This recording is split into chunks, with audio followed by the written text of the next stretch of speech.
Asociación Colombiana de Infectología, nuevamente les doy la bienvenida. Para mí, pues, no había tenido el gusto de acompañarlos en nuestra reunión de jueves de CIN pasada. Es un gusto volverlos a acompañar y volvernos a encontrar en este espacio.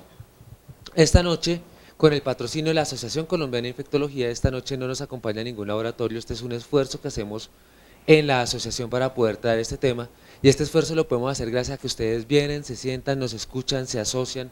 De esa manera podemos seguir construyendo, pues, en esencia, esta asociación. Entonces vamos a hablar de un tema coyuntural, y cuando digo coyuntural es porque literalmente inflama las coyunturas. Vamos a hablar de una infección viral que se está llevando por delante del país, que ha llevado una serie de críticas en favor, en contra del gobierno, que ha llevado una gran declaratoria de muchos miedos, entonces que no vamos a poder jugar eliminatorias porque quién va a dejar venir a James a que le dé chikungunya y el Real Madrid vaya todavía peor, en fin. Entonces la idea de hoy es poder hablar de qué se sabe realmente del virus, de cómo se comporta el virus al ingresar a un territorio que le es prácticamente virgen. Todos los que no han tenido chikungunya son completamente susceptibles a esta infección. Entonces vamos a aprovechar, vamos a aprender algo, y pues para eso contamos hoy con un excelente conferencista.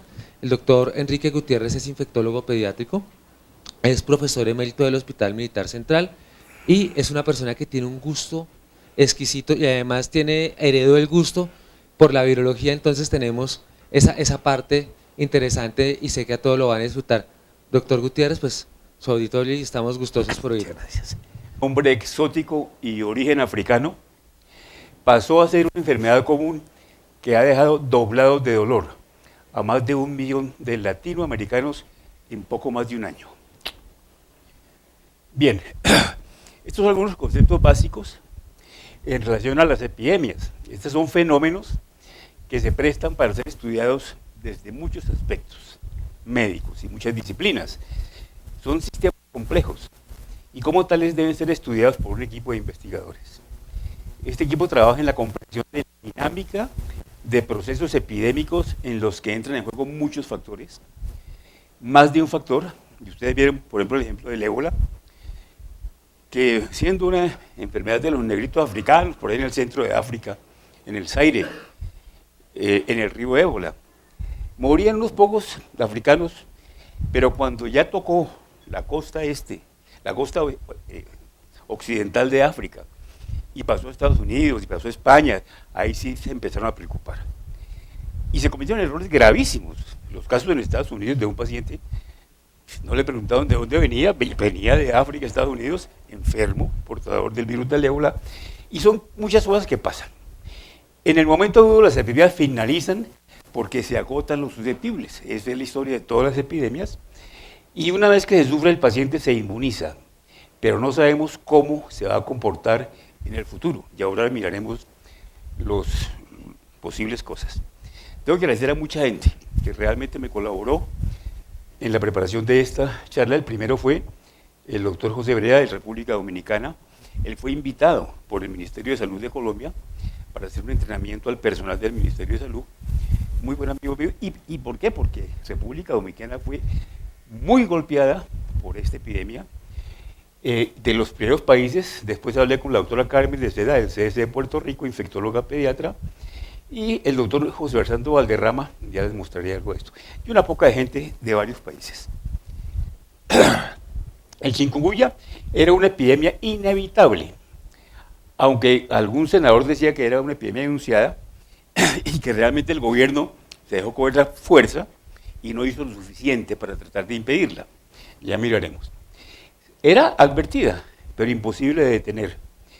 Creo que todavía se puede ajustar mucho más la atención a las personas y claramente en la fase subaguda algunos van a necesitar apoyo y tratamiento diferente al que en este momento se presta en muchas regiones, y en esto el país debe mejorar.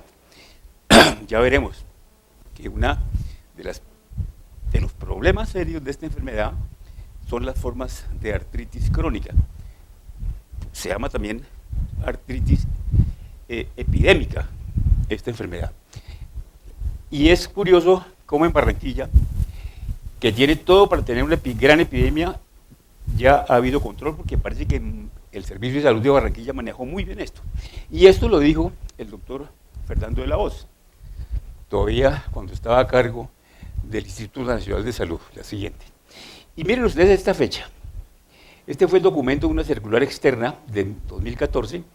Viene esta fecha, 12 de marzo de 2014. Y ustedes recuerdan que el primer anuncio de la llegada de esta epidemia al continente americano se dio en diciembre de 1913. Diciembre. Enero y febrero el ministerio empezó a trabajar de repasar las cosas y el 14 de marzo, miren esta circular para gobernadores, alcaldes, secretarios de salud departamentales, distritales, municipales, directores de salud departamental, coordinadores de vigilancia y salud pública, entidades administradoras, responsables de regímenes especiales, instituciones prestadoras de salud y puntos de entrada internacionales. Entonces, no se puede decir que Colombia, que el ministerio no hizo nada, porque desde marzo salió ahora que en el campo, en las ciudades, no se haya hecho nada, es otra cosa. Pero desde el punto de vista, siempre estuvo pendiente de esto. La siguiente. El virus está en un periodo epidémico más importante y expandiéndose. Su costo es terrible. Y en septiembre del año pasado, Colombia destinó 6.400 millones de pesos para su contención y se estima que por cada caso de dengue hay entre 20 y 40 casos de chikungunya. La siguiente. El ministro Gaviria estimó, la siguiente, que los casos por Zika en Colombia puedan llegar a los 700.000 a finales de 2014. Eso no fue así, pero bueno, eso fue lo que dijo el ministro. La siguiente. Esta fiebre Zika es una infección producida por arbovirus, transmitida por la picadura de los mosquitos Aedes que se encuentran infectados. Es una enfermedad emergente que aún no ha recibido cobertura suficiente en los programas de medicina. ¿Qué estudiante de medicina en su carrera oyó hablar del chikungunya? Yo pienso que nadie. Estamos conociéndolo. Hay millones de afectados y sigue causando epidemias en muchos países. No hay tratamiento específico ni hay vacuna. Y a finales del 2013 se documentó la primera transmisión local en las Américas. Finales de 2013. Así llegó a Colombia. El virus llega al Caribe, probablemente portado por un enfermo procedente de África. El 6 de diciembre de 2013 se registra el brote de virus en la isla de San Martín, francesa. Luego se extiende por todo el Caribe. Y el 12 de septiembre de 2014, el Instituto Nacional de Salud emite un primer boletín sobre la llegada del virus a Colombia. La siguiente. Para el 2 de enero de este año, el número de contagiados en América pasaba ya del 1.000.000 de enfermos y había en ese momento 169 muertes. La mortalidad es relativamente baja, muy baja, y casi siempre en personas que tienen factores de riesgo. Problemas médicos de base, diabetes, hipertensos, etcétera, que son los que se mueren por la enfermedad. Esa inquietud nos hizo que a finales de diciembre enviáramos este artículo a una revista que es la Pediatric Infectious Disease Society y fue aceptada. Mire, esto lo mandamos el 29 de enero, el 29 de diciembre y le aceptaron el 5 de julio, muy rápidamente, y fue publicado el 21 de febrero en la revista. La siguiente. Esa era la preocupación que teníamos desde el comienzo. Esto ha sido así. Desde diciembre de 2013, en julio ya llevábamos 264.000 casos, para agosto del año pasado más de 500.000. La siguiente. En noviembre, 800.000 y en febrero de este año, ya más de 1.000.000 de casos. Esto fue los fallecidos, 182 para el 15 de febrero, casos confirmados y sospechosos, como se ve en esta. Pero en este momento, en febrero, ya América había pasado de más del 1.000.000 de casos. Aquí resumimos esto es actualizado al 13 de marzo, hace 5 días o 6 días, casos de transmisión autóctona sospechosos, 1.253.000, confirmados 25.000. Esto no significa, es decir, no hay que hacerle análisis de laboratorio a todos los casos. Sería absolutamente imposible y ningún país ni ningún servicio de salud sería capaz de pagar exámenes de laboratorio para todos los casos. Entonces el diagnóstico, cuando uno aprende a ver la enfermedad, pues es clínico. No hay necesidad de andar pidiendo exámenes de laboratorio, ahora miraremos más tarde eso. Fallecidos 183. La gran mayoría de estos casos, más de 800.000 sospechosos, se presentaron en el Caribe latino. 2.500 de estos se presentaron en los Estados Unidos, Canadá 300, México 20 y 161 casos en los países andinos y 180 en el cono sur. Excepto Chile. En Chile no hay vectores, en Chile no hay dengue porque no hay vectores, en Perú muy pocos casos y la mayoría de los fallecidos de estos se han presentado en las islas del Caribe, 135 muertos y 5 en el no latino, Colombia 3. Una pregunta, ¿cuál es la población del continente americano, incluidas las islas del Caribe? ¿Quién me dice? ¿Cuál es la población del continente americano, incluidas las islas del Caribe? La siguiente. Pues es de casi 1 millón de individuos en todo el continente americano, cuando solo la India tiene 1.300 millones y la India es más pequeña que Brasil, es casi la mitad de Brasil, y todo el continente americano debe llegar este año a los 1.000 millones. La siguiente. Casos de transmisión autóctona. Vamos a ver, dos definiciones que son importantes. Un caso sospechoso es un paciente con inicio agudo de fiebre, usualmente por encima de 39, y artralgia grave o artritis no explicadas por otras condiciones médicas y que reside o ha visitado zonas endémicas en las 2 semanas anteriores al comienzo de los síntomas. Una pregunta obligada ante un paciente con fiebre y artralgias: ¿dónde estuvo usted en las últimas 2 semanas? Y eso ya va a marcar una orientación importante. Y un caso confirmado es un caso sospechoso con cualquier prueba específica de Chick. Aislamiento viral que en Colombia no se puede hacer, porque este aislamiento viral necesita un laboratorio con un nivel de bioseguridad 3, nivel 3 que no existe en Colombia, pero sí PCR, IgM, anticuerpos, y aumento en 4 veces los títulos de anticuerpos específicos para Chick.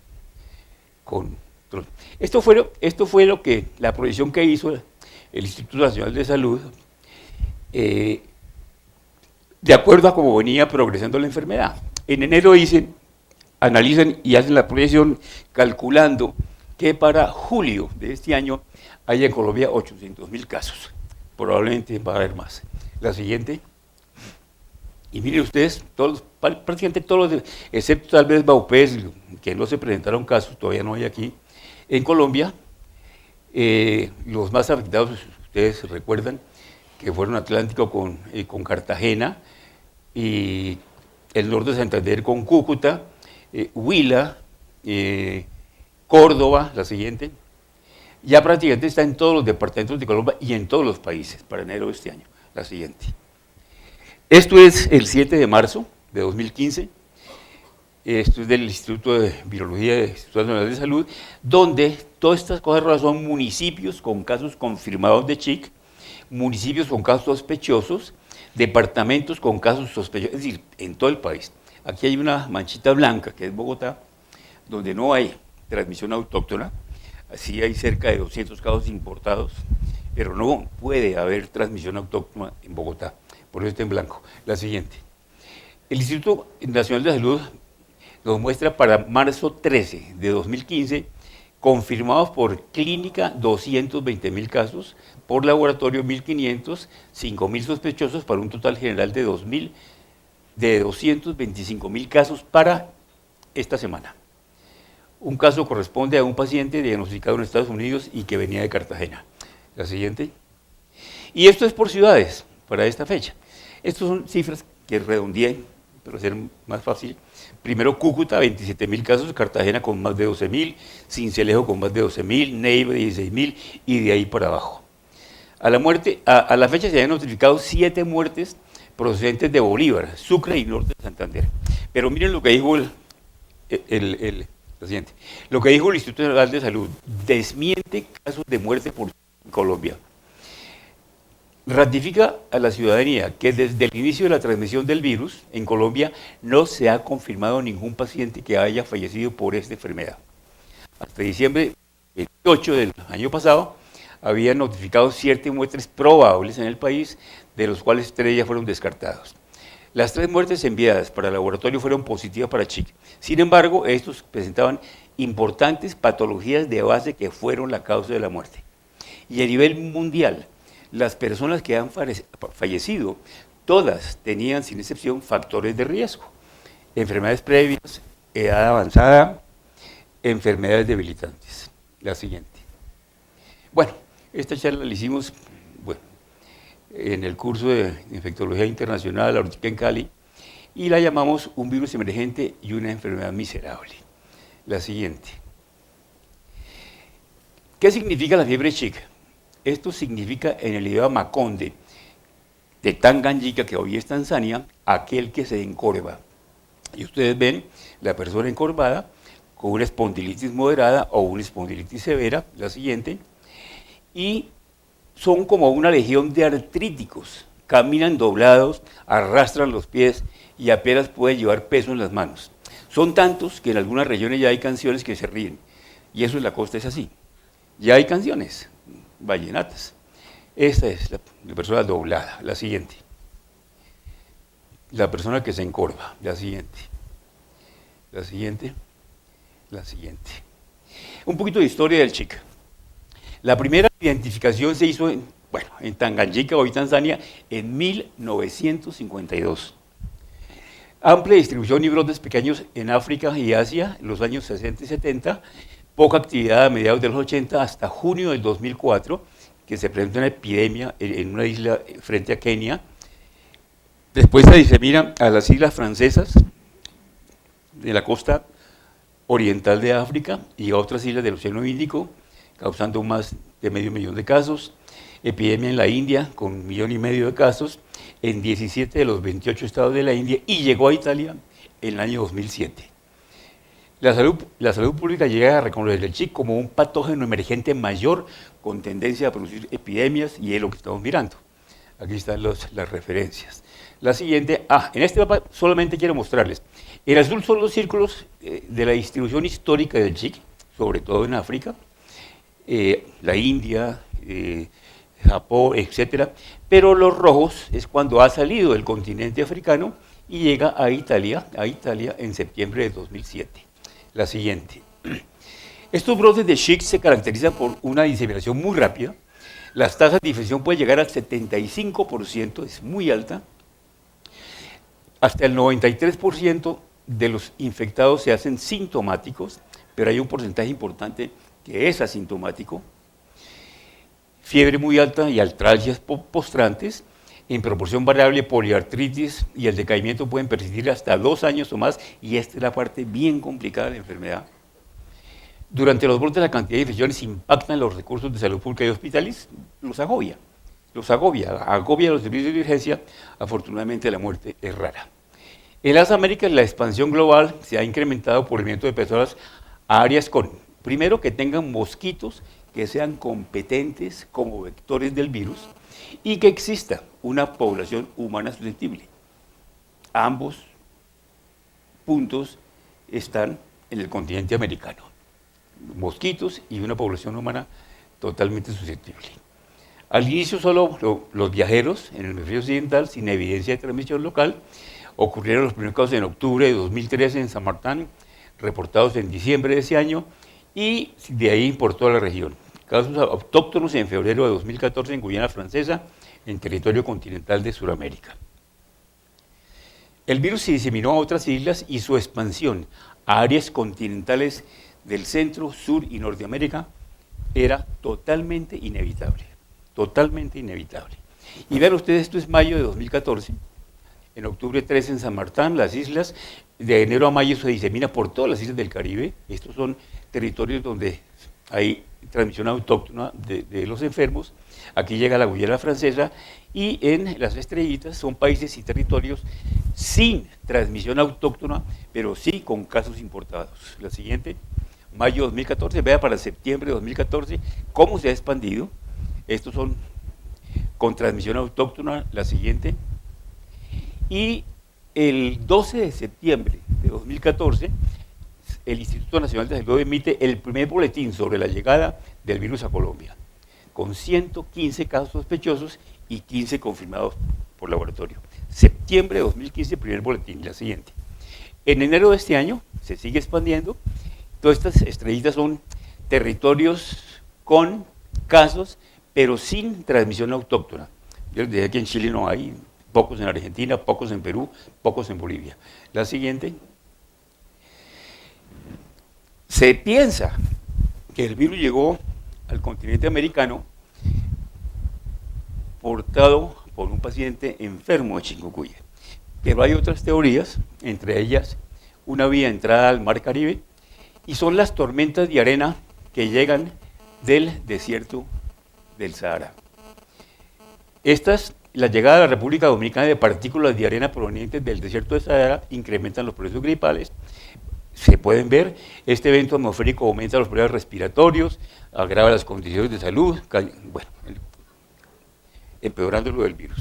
Y esta es una foto satelital donde ven la costa occidental de África y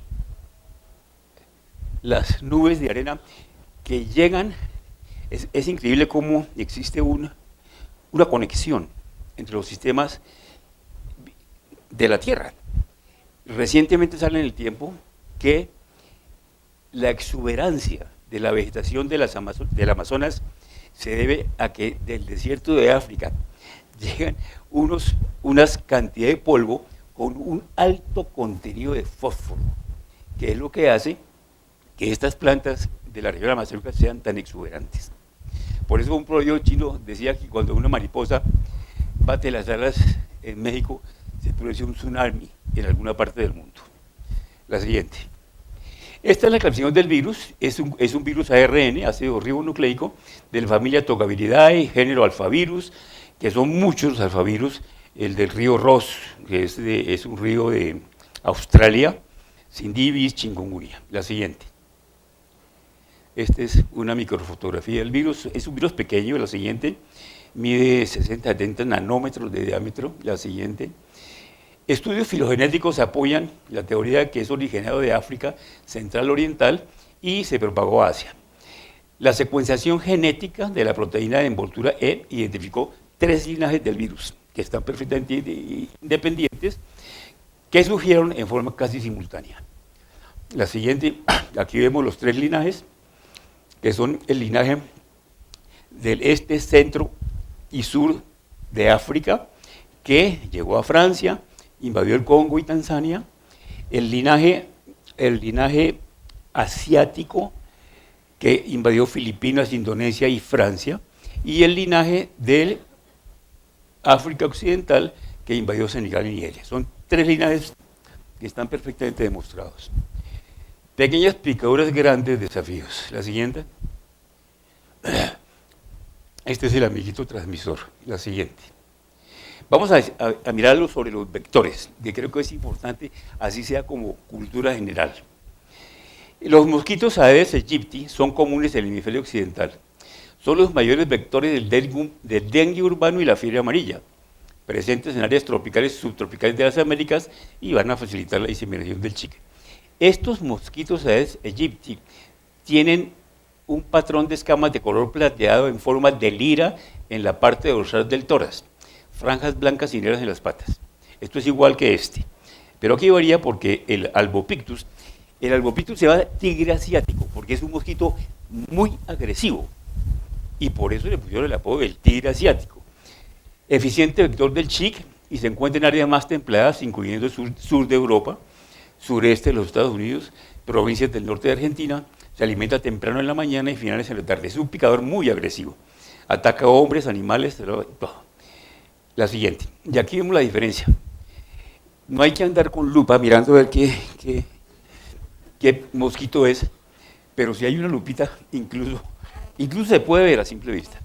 Este es el Aedes aegypti con una imagen en forma de lira en el tórax y el Albopictus que tiene una raya plateada, perfectamente diferenciable. Tienen las patas blancas y esta es la distribución, la siguiente. En las Américas, del Aedes aegypti, desde toda la parte sur, este de Estados Unidos, México, y casi todo el continente suramericano, excepto algunas partes de Bolivia, Perú, Chile no tiene, ni Argentina tampoco mucho. Y el albopictus está en toda la parte sureste de Estados Unidos, desde el norte hasta el sureste de Estados Unidos, Centroamérica, y miren los países en Sudamérica donde está el Aedes, el albopictus. De manera que tenemos los vectores.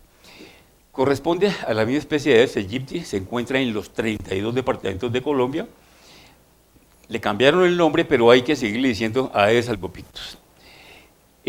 Mantenga su nombre. El albopictus, vean dónde lo han encontrado en Colombia, en estos departamentos, en Amazonas, Caldas, Valle, Antioquia, Cauca, Santander y Risaralda, el albopictus. La siguiente. Bueno, la siguiente. Estos van a estar viendo esto, la siguiente. Y realmente son muchos los zancudos que hay, muchos. La siguiente. Por eso se recomienda el uso de tolde, ojalá sin huequitos como este, porque por ahí entran. La siguiente. El albopictus tiene los mismos hábitats que el Aedes aegypti, pero con más frecuencia en sitios no urbanos. El ciclo de transmisión se inicia cuando una Aedes pica a una persona con fiebre, que esté virémica, por el chicle. 10 días más tarde el virus se multiplica en las glándulas salivales del zancudo y está listo para transmitir la enfermedad a la persona sana, que empieza a manifestar los síntomas 3 a 7 días después de la incubación. La siguiente. ¿Por qué es tan rápida? Hay 3 factores que explican la rápida transmisión. Primero, es un virus nuevo en las Américas, como ya habíamos dicho. Al ser un virus nuevo, la gente no tiene defensas y por tanto toda la población es susceptible y los vectores son muy eficientes y están muy ampliamente distribuidos. La siguiente. Los mosquitos hembras. Las hembras son las hematófagas. El macho no. La hembra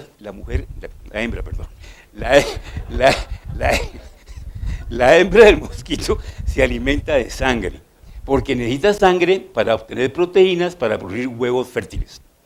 Es de tamaño medio, puede tener hasta 1 centímetro de largo. Los machos son 20% más pequeñitos que las hembras. Y se distingue por tener las antenas en forma de plumas. Ellos se alimentan de néctar y de savia. Pueden oler a las personas. Y en la década de los 90 se reunió información sobre las sustancias secretadas a través de la piel humana, formadas por bacterias de la piel, que hacen que algunas personas, y esto ustedes lo tienen que haber vivido, hay personas que van a tierra caliente y regresan a los 3 días como una mazorca, y otras personas que no las pican. El que está bien picado dice que tiene la sangre muy dulce. La siguiente. Vean las hembras y vean el macho con sus antenitas aquí, en forma de pluma. Eso también se puede ver a simple vista. La siguiente. Claro, que el mosquito sea alimentado con la sangre de un enfermo. Este animalito ya vuela con el riesgo a bordo, pero requiere condiciones ambientales adecuadas para su actividad, por ejemplo, la temperatura.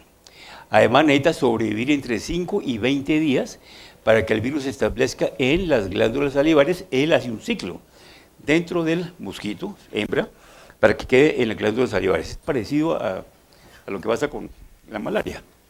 La siguiente. Hembra, hematófaga, recién comida, miren. La siguiente. En cambio, el macho de buena vida se alimenta del néctar de las flores. Vea las antenas del macho, son como plumas. La siguiente. De savia, la siguiente. Savia. Y díganme, ¿quién de ustedes no ha oído este ruido? Ahorita no hay ruido, pero tienen que haberlo oído. La siguiente. Es un tan molesto que escuchamos en la noche, cuando apagamos la luz, es consecuencia de la forma de volar de este bicho. Como sus alas son pequeñitas, las agitan muy rápido, es lo que zumba, para poder estar en el aire.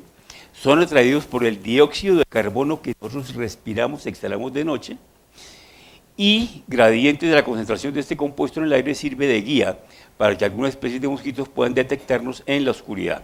Y el otro factor es la temperatura corporal, el calor. Agua estancada. La siguiente. Estos mosquitos transmisores viven en Colombia en 888 municipios del país. ¿Cuántos municipios hay en Colombia? Pregunta. ¿Ah? ¿Cuántos? Sí, por ahí. 1100, 1100 y pico. Y esto es 81% del territorio colombiano. O sea que tenemos 30 millones de personas que viven en áreas donde puede circular el bicho. La siguiente, este es el gustico. La siguiente. Se pensaba que los mosquitos tigre hembra, vectores del virus del Zika y de dengue, solo se apareaban una vez en sus pocas semanas de vida. Sin embargo, se ha descubierto que son mucho menos fieles. Se descubrió que las hembras pueden aparearse con varios machos durante su vida. Y de hecho, los huevos de una misma puesta pueden provenir de diferentes padres. Por su parte, los machos pueden aparearse con más de 10 hembras distintas. Este es un ciclo interesante, no crean. Este es un albopictus, ¿no? La siguiente. La siguiente. El ciclo de vida es este. La hembra pone huevos, entre 50 y 100.000 huevos en agua estancada. En los primeros 7 días estos huevos eclosionan y aparece la larva, que es muy voraz. 7 días más tarde la pupa, que se transforma en zancudo. Esto uno lo ve perfectamente a simple vista. Si ustedes miran agua estancada, ven cómo estas pupas suben, entran y bajan al agua, salen a respirar, y finalmente aparece el mosco adulto, que tiene un promedio de vida de 30 días, y aparecen de 80 a 120 mosquitos todos los días. Estos son los huevos, que son, cuando un sitio, las hembras ponen los huevos en el agua. Si el recipiente, por alguna razón, se seca, porque dejó de llover o porque hay mucho sol, estos huevos se pueden ver como puntos negros en el recipiente y pueden durar así hasta un año. Cuando vuelve a llover o vuelve a llenarse el recipiente, se vuelven a activar y eclosionan, y vean la siguiente. Y aparecen, son centenares de miles. Se han desecado y se vuelven negros, serán viables por muchos meses en espera de la lluvia para eclosionar, y esta muestra muchos cientos de larvas de los mosquitos en un recipiente. Eso también se puede ver a simple vista. Más que una peste que pica, numerosas especies importantes de forma colectiva diseminan más enfermedades que la mayoría de otros vectores. ¿Cómo se controlan los mosquitos? La siguiente. Bueno, una vez fumigando. La siguiente. Y estos son, mire, la cantidad de vectores que hay: el flebótomo, el leishmaniasis, el Rhodius prolixus, el pito que transmite el chaga, la mosca negra de la oncocercosis o ceguera de los ríos, y nuestros dos amigos. De manera que estamos rodeados de vectores que producen enfermedades graves. Hay 2 ciclos de vida, igual que el dengue, un ciclo selvático y un ciclo urbano. Esto es selvático, se ha transmitido por Aedes africano, otros tipos de Aedes, y aquí el Aegypti y el Albopictus, que son los transmisores en el ciclo urbano del virus. La siguiente. Hay 2 periodos de incubación, el extrínseco y el intrínseco. Aquí está. El mosquito se alimenta y adquiere el virus cuando pica a un paciente enfermo con viremia. Este es un ciclo que es extrínseco, y el mosquito se vuelve a alimentar y transmite el virus. Este es un periodo de incubación intrínseco dentro del cuerpo del ser humano, y aquí es el periodo de viremia, humano 1 y humano 2, y se produce la enfermedad. Aquí está la viremia, que sigue al 4º o 5º día se inicia la producción de anticuerpos de clase IgM, que van a desaparecer, y aparecen los anticuerpos IgG neutralizantes, que persisten probablemente por toda la vida. Estos son los grupos de riesgo: los niños menores de 5 años y los adultos mayores de 75. Miren ustedes este dato: del 18 al 45% de los enfermos desarrolla la forma crónica, y los síntomas se extienden de 3 meses hasta 2 años o más. Y este es el gravísimo problema desde el punto de vista de salud pública: el costo que puede tener la evolución de la forma crónica en forma de artritis recurrente, que es lo que va a desgastar la cantidad de recursos y seguramente no hay médicos para ver. La siguiente. Mira, esta es una colección de inmunoperoxidasa en el líquido sinovial de un tejido sinovial de un niño de 18 meses de edad después de la infección con chikungunya, donde ustedes ven aquí los antígenos de chikungunya teñidos en forma oscura, se tiñen de azul. La siguiente. 6 cosas que son, digamos, el hallmark, la marca de la enfermedad por chikungunya. La fiebre alta, superior a 39, en el 76 al 100% de los casos. Dolor severo e inflamación de las articulaciones, 71 a 100% de los casos. Erupción en la piel, hasta el 77%. Cefalea, mialgias, cansancio severo y náuseas, hasta el 100% de los casos. 6 cosas que casi, el diagnóstico es clínico. 6 cosas que lo hacen pensar a uno en eso. La siguiente. Bueno, hay infecciones asintomáticas. La siguiente. Aquí quiero que miremos únicamente esto, que son otros síntomas posibles del Zika. Hemorragias, estomatitis, úlceras orales, hiperpigmentación de la piel, dermatitis exudativa, hepatitis o nefritis, pérdida del gusto, miocarditis, fotofobia, ojos rojos, dolor retroorbitario, vómito, diarrea de síndrome meníngeo, convulsiones y en ocasiones síndrome de Guillain-Barré. La siguiente. Ya ve que puede ser muy pleomórfico la manifestación de esto. Y aquí les voy a mostrar una serie de fotos. Una mujer que llega al centro de salud, estas son fotos todas de República Dominicana, de Santo Domingo, llega, es incapaz de parar seguida, por eso es la que se encorva, dificultad para caminar, los síntomas aparecen 3 a 7 días luego de la picadura. La siguiente, y miren las caras de dolor. La siguiente, este hombre le tocó sentarse porque no podía movilizarse. Los adultos mayores de 65 años, como yo, y las personas con comorbilidades son los grupos de riesgo. La siguiente, la siguiente, la siguiente, la siguiente. Este paciente, miren los ojos, un enrejecimiento de los ojos, causa conjuntivitis. En este hombre los ojos rojos, un rash, fiebre muy alta, son síntomas típicos de la enfermedad. La siguiente. Esta niña, la siguiente, una adolescente, consulta por fiebre y artralgias, mejora de esto y consulta de nuevo por exantema en la piel. Se estima que el virus provoca en cerca del 50% una erupción múltiple o localizada en cara, tronco, espalda, abdomen, piernas, mucho en todo el cuerpo. La siguiente. Una mujer joven ve el brote y el prurito. Se recomienda baños y loción a base de óxido de zinc o mezcla de aloe vera, mentol y alcanfor para producir algún tipo de alivio. La siguiente. Es muy pleomórfico, puede hacer diferentes formas. Y ya vemos por qué. Uno de los diagnósticos diferenciales es con el sarampión. Papulares de este tipo, descamación en las plantas de los pies. La siguiente. La siguiente. Bueno, vamos a mirar algunos aspectos de... Este es un algoritmo para el clínico, en general muestra de caso sospechoso de Zika. Inicio de la sintomatología. Si ese inicio tiene menos de 8 días, se hace PCR e IgM. PCR para dengue, si este PCR para dengue es positivo, ok, pero si es negativo, se hace para Zika. Reacción en cadena de polimerasa en tiempo real. Si es positivo, se envían al laboratorio hasta 25 muestras positivas al centro colaborador para hacer aislamiento viral, que aquí no se hace, y una secuenciación para tratar de identificar el virus. Si es negativo, también se manda el 10% de las muestras negativas. Si hay más de 8 días de evolución, IgM para dengue, porque es el principal diagnóstico diferencial, dengue y Zika.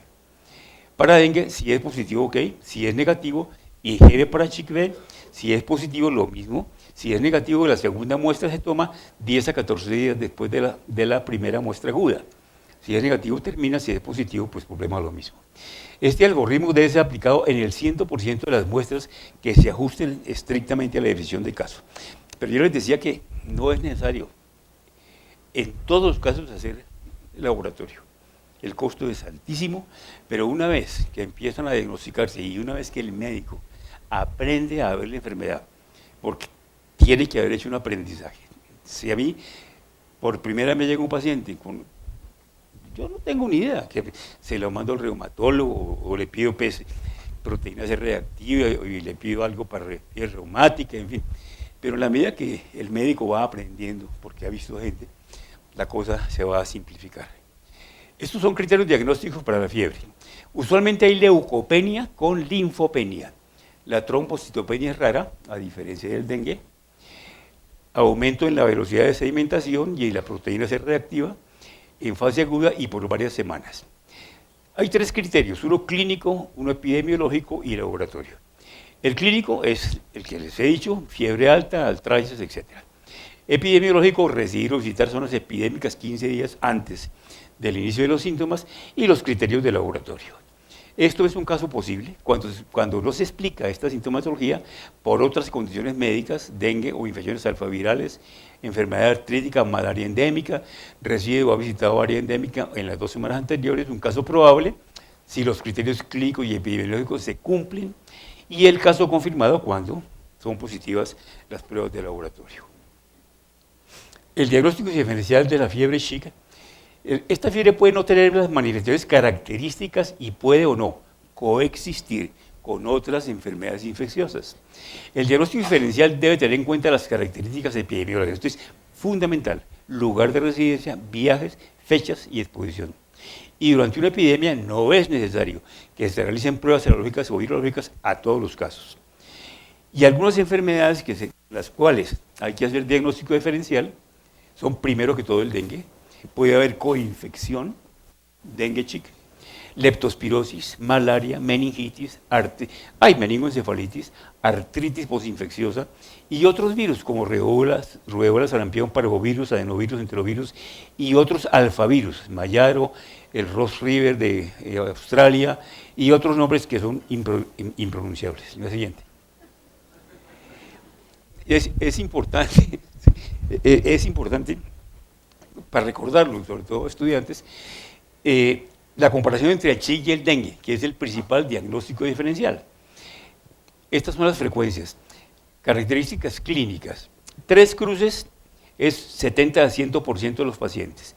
2 cruces de 40 a 70%, una cruz del 10 al 39%, más o menos, y 0.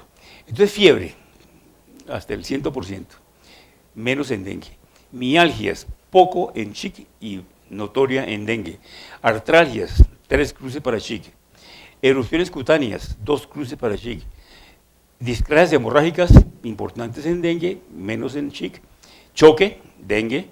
Leucopenia, más en dengue. Linfopenia, más en Chik. Neutropenia, más en dengue. Y trombocitopenia, más en dengue. De manera que estas son cosas que hay que tener en cuenta porque es el principal diagnóstico diferencial, sobre todo que comparten las mismas áreas geográficas y los mismos vectores. La siguiente. Efectos sobre el embarazo.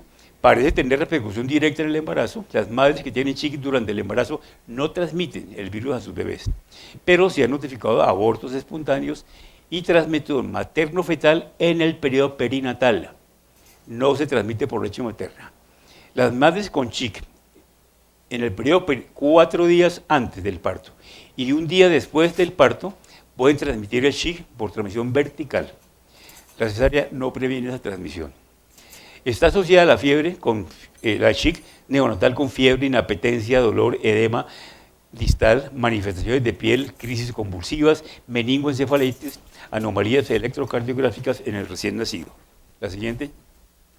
Algunos casos, algunos ejemplos, manifestaciones severas vean el edema de las manos y de los pies, bebé hiperalgésico con rash maculopapular y otras inflamación en tobillos y muñecas. La siguiente. Bebé adquiere Chik de la madre durante el parto. Es un grupo de altísimo riesgo de muerte en estos bebés. No se debe suspender la lactancia. La siguiente. Es un rash que desaparece a la presión. Aquí ven la huella de los dedos. La siguiente. Vean las formas que puede adquirir esto. La siguiente. La cara de dolor. La siguiente. Todas estas fotografías fueron tomadas en los hospitales de Santo Domingo. Además, se acompañó a las autoridades del Ministerio de Salud durante las acciones realizadas y la OPS y la Organización Mundial de la Salud agradecen a las personas que participaron y autorizaron el uso de su imagen para este fotoreportaje con fines educativos, así como a las autoridades de la República Dominicana y al personal de salud. La siguiente. Primer nivel de atención, manejo ambulatorio para casos típicos sin signos de alarma. Se debe informar a la población cuáles son los signos de alarma, cuál es la prevención, los cuidados en el hogar, la identificación de los signos y los criterios para recibir. A un segundo nivel de atención, ingreso para observación de los pacientes sospechosos con morbilidad agregada, embarazada, manifestaciones clínicas atípicas que requieren posiblemente interconsulta de medicina interna o pediatría, pacientes con signos de alarma, la siguiente. Tercer nivel de atención, ingreso de los siguientes pacientes sospechosos. Esto sí es obligatorio, que son los neonatos, menores de 1 año con morbilidad agregada, todos los casos con morbilidad agregada y descompensados, y todo caso sospechoso con manifestaciones clínicas atípicas que requieran el concepto de otras especialidades. Y, por supuesto, las embarazadas que se encuentren en trabajo de parto. Y un nivel que se me ocurrió llamar atención cero, que son los pacientes que se quedan en la casa. Que se quedan en la casa porque ellos prefieren quedar, como ya oyeron que el vecino, la tía, el primo tienen chica, que se demoraron 8 horas en urgencias para que le formaran acetaminofén. Entonces, yo mejor me quedo en mi casa, no hago 8 horas de fiebre y es lo que yo llamo el nivel de atención cero. El paciente se queda porque ya ha tenido información, no quiere colas de espera y se acuestan y se automedican. Eso es respetable. En la enfermedad de uva no hay tratamiento específico, el 98% es sintomático y ambulatorio. Para aliviar los síntomas, acetaminofén o un AINES, naproxeno, ibuprofeno, líquidos. Muy importante porque la fiebre deshidrata. En algunos casos hay necesidad de usar narcóticos de tipo morfina, codeína, cuando el dolor es muy fuerte si no hay alivio. La respuesta a una dosis intramuscular de AINES suele ser rápida y debe ser seguida por dosis orales por pocos días. No se recomienda el uso de aspirinas, sobre todo en niños o adolescentes, por la posibilidad del síndrome de Reye, del Reye syndrome. Casos sospechosos siempre bajo mosquitero mientras esté con fiebre. La recuperación es lo que uno espera, hasta 2 semanas para un niño normal, pero en adultos mayores es muy lenta y hay que se puede demorar más de 1 año. La siguiente. En la forma subaguda y crónica, la convalescencia es prolongada. Un estudio que se hizo sugería que la cloroquina, que se usa en formas crónicas de artritis, podía tener algún beneficio, pero se hizo un estudio doble ciego que no demostró esto, esta es la referencia, y la ribavirina puede ser útil. La artritis incapacitante puede responder a corticoides a corto plazo. Para limitar el uso de corticoide oral se pueden hacer infiltraciones intraarticulares con corticoides y anestesia o terapia tópica con AINES tópicos. En pacientes con síntomas articulares refractarios se puede evaluar terapia con metrotexate. Esta es la referencia. Artralgias prolongadas y rigidez, programa de fisioterapia, el movimiento y el ejercicio mejoran la movilidad de las articulaciones. ¿Cuándo referir al paciente? Cuando hay duda diagnóstica, fiebre por más de 5 días, dolor abdominal persistente y continuo, dolor articular intenso, incapacitante mayor de 5 días, mareo, alteración de la conciencia, oliguria, cualquier tipo de hemorragia subcutánea, petequias o por algún orificio, sangrado mucoso, vómitos persistentes, embarazo, individuos mayores de 60 años y los recién nacidos. Hay que remitirlos. En la medida que el personal de salud, y esto es muy importante, en la medida en que el personal de salud acumule más experiencia, se puede discriminar mejor los casos de Zika, que los médicos tienen que aprender. Porque miremos 2 cosas sobre vacunas. Hay 2 candidatos. Este es en Washington. Hay una vacuna candidata con un desarrollo prometedor, experimental usando partículas virales que ha producido anticuerpos neutralizantes en 25 voluntarios adultos. Esto se hizo en el NIAID. Y cada uno de los 25 voluntarios de 18 a 25 años recibieron una de 3 dosis diferentes. En la semana 0, 4 y 20, los resultados, la vacuna mostró ser bien tolerada, sin efectos adversos importantes y sin evidencia de efectos inflamatorios. Se detectó una respuesta inmune en la forma de anticuerpos neutralizantes en la mayoría de los receptores después de la primera vacunación. Aún con las dosis más bajas, la vacuna fue efectiva y luego de la segunda dosis, todos los receptores desarrollaron anticuerpos efectivos. Esta vacuna también genera anticuerpos contra todos los genotipos del virus, sugiriendo que podría ser efectiva contra cualquier cepa del virus. Y la otra vacuna es una vacuna francesa, es una vacuna candidata francesa que utiliza la vacuna de sarampión como apoyo.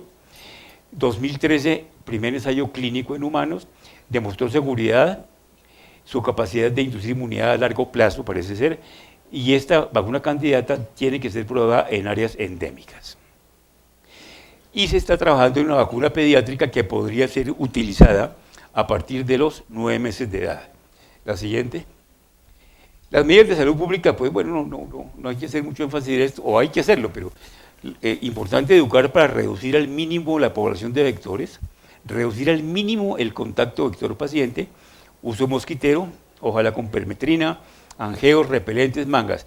La idea es mantener los índices entomológicos en cero, donde puedan haber personas susceptibles. Hablamos de parques, colegios, trabajo, etcétera, fumigar, etcétera, tratando de llegar a este punto.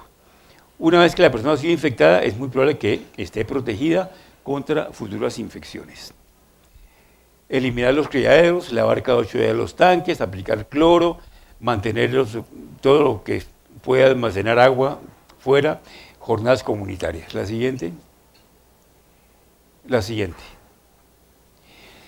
Esta es la curva normal de una epidemia.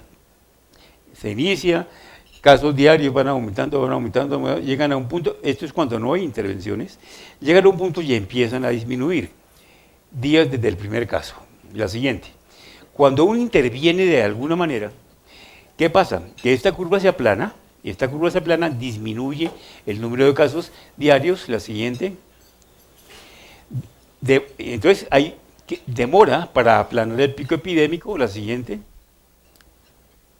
Disminuir el pico de la carga de los sistemas de salud, que son los desafíos. La siguiente. De alguna manera disminuir el número total de casos. La siguiente. Pero el tiempo es corto. La siguiente. La otra cosa que hay es la modificación genética de los zancudos, que esto también se ha hecho, para enfrentar las enfermedades. De los millones de diferentes especies de insectos, 14.000 se alimentan de sangre.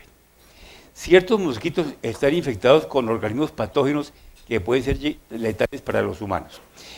Un nuevo estudio describe estrategias para utilizar los mismos mosquitos para luchar contra el dengue, la malaria, el chique, etcétera, gracias a los insectos genéticamente modificados. La idea es crear mosquitos que son menos infecciosos y pasar estos genes alterados a la siguiente generación. Y esto se hizo en Australia.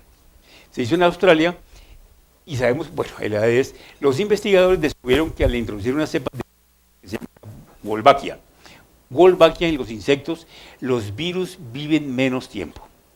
La bacteria en realidad puede causar que los virus del dengue u otros dejen de replicarse. Una versión modificada de esta Wolbachia causa en los mosquitos con el virus del dengue tengan una vida más corta.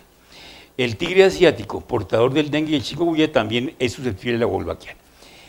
Brasil, el año pasado importó, creo que fueron 100 millones de mosquitos de estos modificados de Australia y los fue liberando en las favelas y están mirando qué efecto puede tener esto, pero es una forma interesante.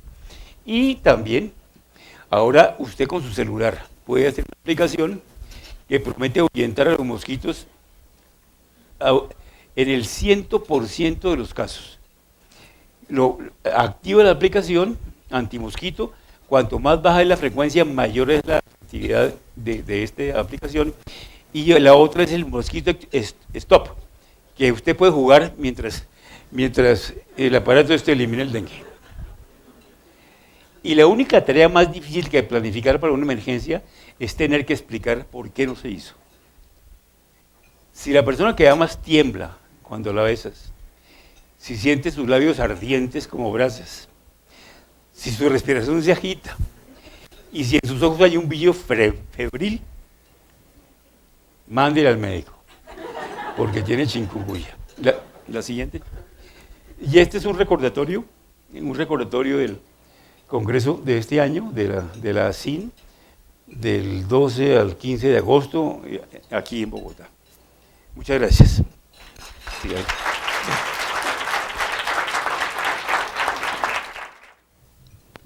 Entonces vamos a ir pasando el micrófono para que todos tengan la oportunidad pues, de formular sus preguntas. Don Enrique Gutiérrez, muy amable por la excelente charla. Dos inquietudes. Es un virus nuevo. ¿Sí? Bueno, viejo. Pues, 1952. Sí.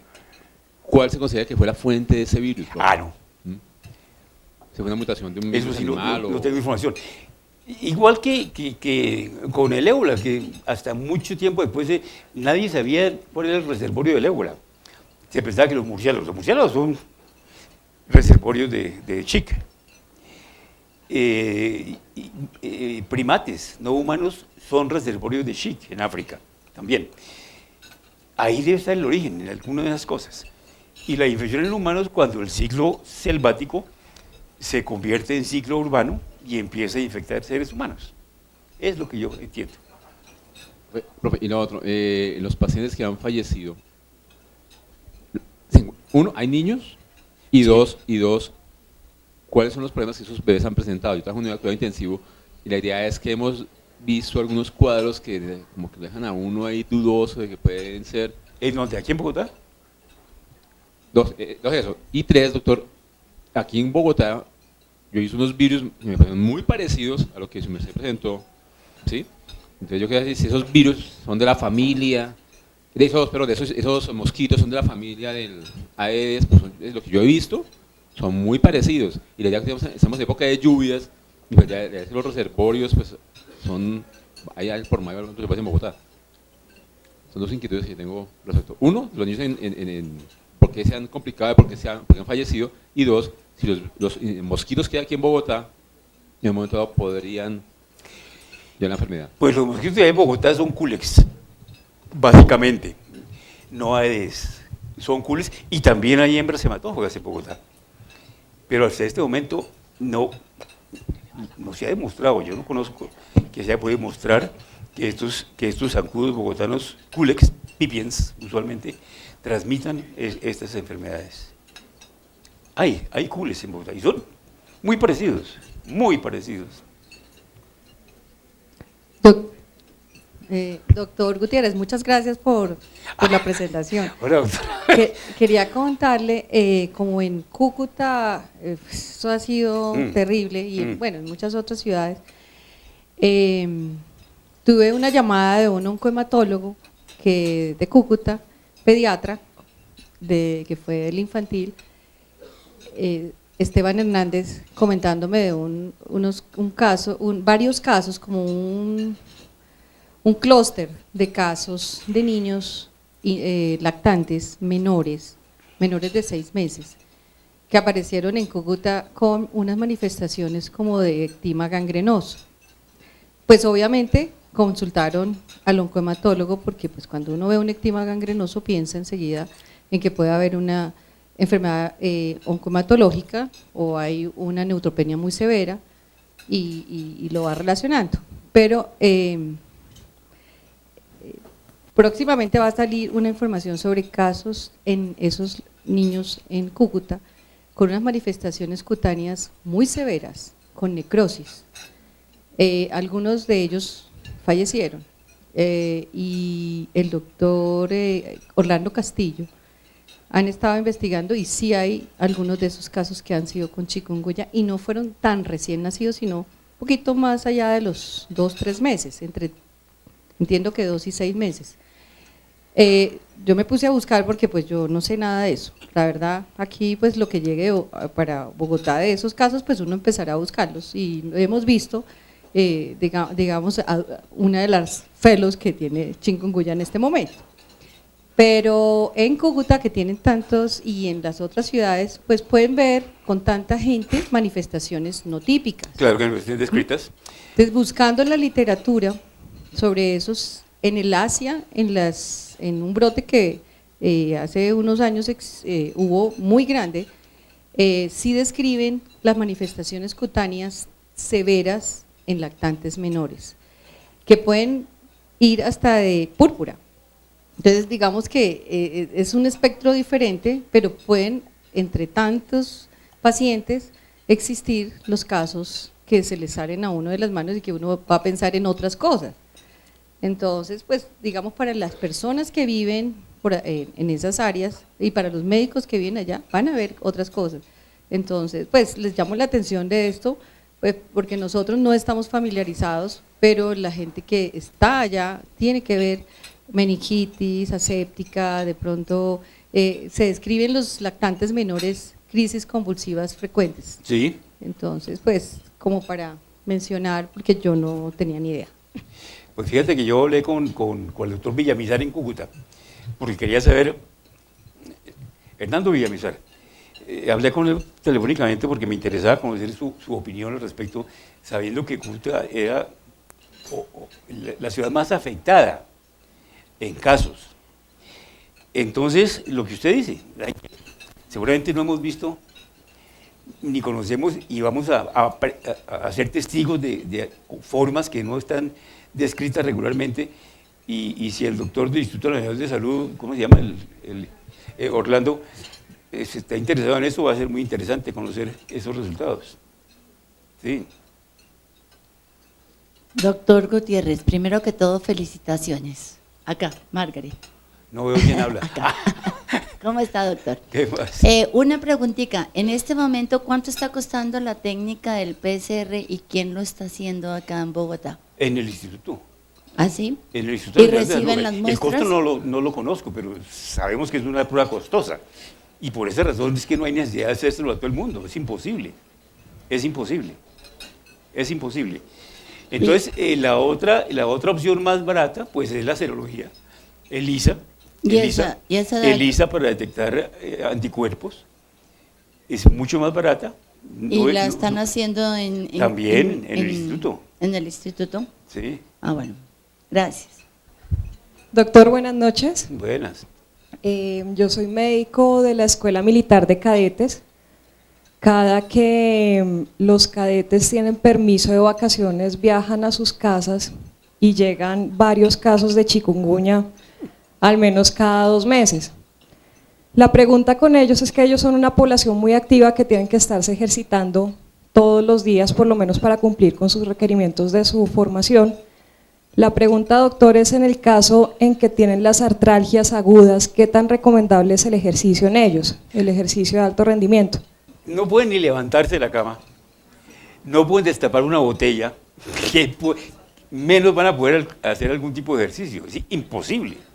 Porque el tema con ellos es que muchas veces hacen las artralgias y persisten con ellas por lo menos 15 días y lo que empiezan es aguantarse y se le vuelan a uno y empiezan a ejercitarse. No, es imposible. La verdad que es tan severo el dolor que la persona no quiere levantarse de la cama. No quiere, y mucho menos hacer lagartijas o trotar por ahí. Lo hacen. Es imposible. Doctor, y una pregunta, ¿por cuánto recomienda una incapacidad con estos pacientes? Es muy complicado. Es decir, en condiciones normales, la recuperación de un paciente sano se hace rápidamente. En cuestión de 2 semanas o 3 semanas el paciente ya está recuperado. Siempre y cuando no, pero fíjate que el 30% hace la forma subaguda o crónica de la enfermedad. Ese paciente va a estar incapacitado por mucho tiempo. Y usar los otros recursos, la cloroquina que no sirve, ribavirina, inyecciones intraarticulares con corticoides, otros recursos, pero la fase aguda de la incapacidad la determina el seguimiento del paciente. Porque tú le das 8 días, a los 8 días vuelve con dolor, le das otros 8 días de incapacidad y otros 8, dependiendo de la evolución del caso clínico. Buenas noches, doctor. Muchas gracias por su presentación. Yo trabajo en el Instituto Nacional de Salud y quería aclarar que el costo de la PCR, la PCR, las pruebas moleculares y serológicas no tienen ningún costo, solamente que las muestras deben cumplir con las 2 circulares que ha sacado el instituto para que puedan ser procesadas. Y eso es muy importante. Y eso es muy importante, la conservación de las muestras, dependiendo del tiempo en que la muestra se remita al laboratorio. Si es en los primeros días, primeras horas, menos de 8 días, la muestra puede conservarse refrigerada simplemente y mandarla con cadena de frío al laboratorio. Pero si es más de 8 días, ya hay que tener muestras que tienen que estar o a temperaturas muy bajas, menos 40, para que se conserven y puedan llegar al laboratorio. Y eso es muy importante. Eso está en la circular del ministerio. No sé si haya alguna intervención adicional. Bueno, en ese caso, pues yo sí quisiera agradecer enormemente al doctor Gutiérrez por su presentación. Creo que es no solamente una buena, sino una magnífica presentación. Yo creería que amerita un gran aplauso para el doctor Gutiérrez.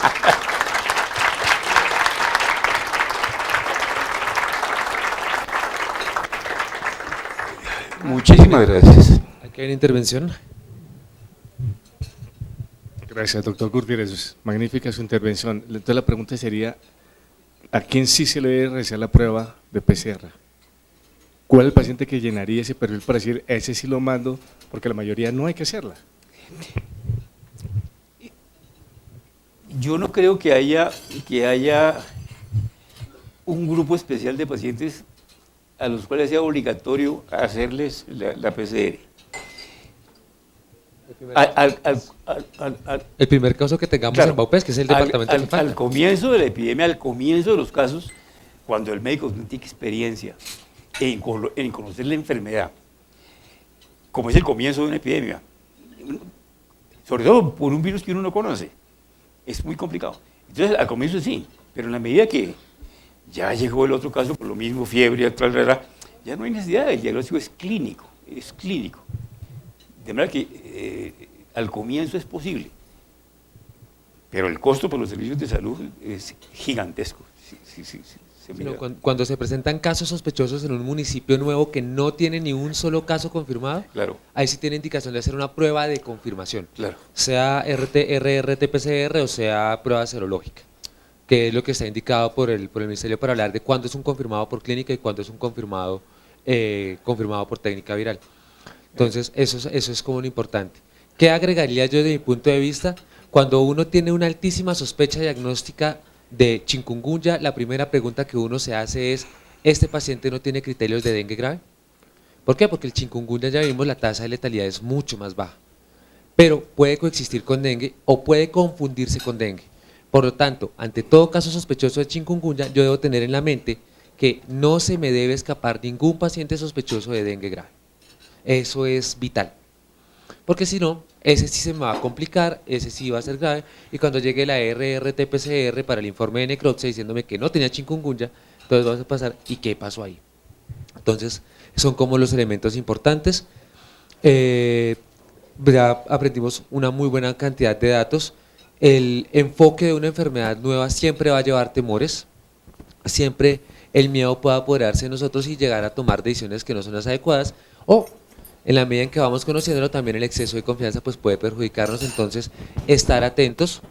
El Ministerio y el Instituto Nacional de Salud están liberando los boletines sobre cómo va la progresión de la enfermedad, y de hecho pues está dentro de los boletines globales del Instituto Nacional de Salud que se pueden consultar en la página del INS.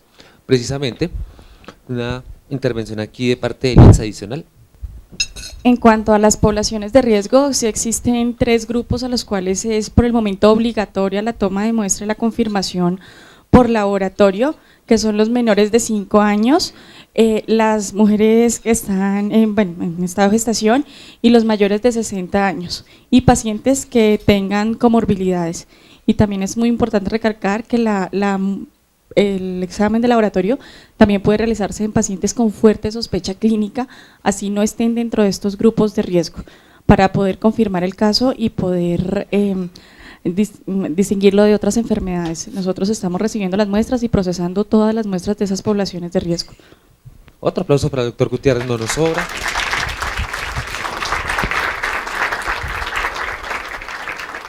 aprovechamos para hacer pues los avisos parroquiales, para que estén informando, se estén revisando cuáles son los precios, a partir de donde tenemos ya precio completo, hasta cuánto tenemos precio bajo, pero como es ya habitual en el concurso, vamos a tener el concurso de casos clínicos que a lo largo de la semana entrante se van a publicar en la página de la SIN, www.sin.org, cuáles son las bases y condiciones de ese concurso de casos clínicos que hemos hecho últimamente, en el cual pues con un caso preferiblemente no publicado pues todos pueden participar, las condiciones van a estar escritas en la página. Nos vamos a ver en abril nuevamente tenemos una nueva reunión de jueves de ASIN. A quienes no son miembros y desean ser miembros de la Asociación Colombiana de Infectología, en la página también encuentran toda la forma en la que hacemos la inscripción. ¿Y por qué es importante? Porque si no estuviéramos formando pues parte de la asociación, no podríamos tener el gusto de escuchar presentaciones como esta que lo ponen a uno al día y le mete a uno la duda de cómo es que se escribe finalmente chikungunya, con N o con NY, cuántas Ns lleva, se me chispoteó, en fin. Entonces, aprender de algo completamente nuevo y algo que nos tiene tomados un poco por sorpresa, porque una cosa es lo que se planifica y otra cosa es lo que se ejecuta a nivel local. Entonces, nuevamente la invitación a nuestro congreso. Muchísimas gracias a todos por ustedes por venir, que tengan una muy buena noche y nos estaremos viendo el tercer jueves de abril. Gracias.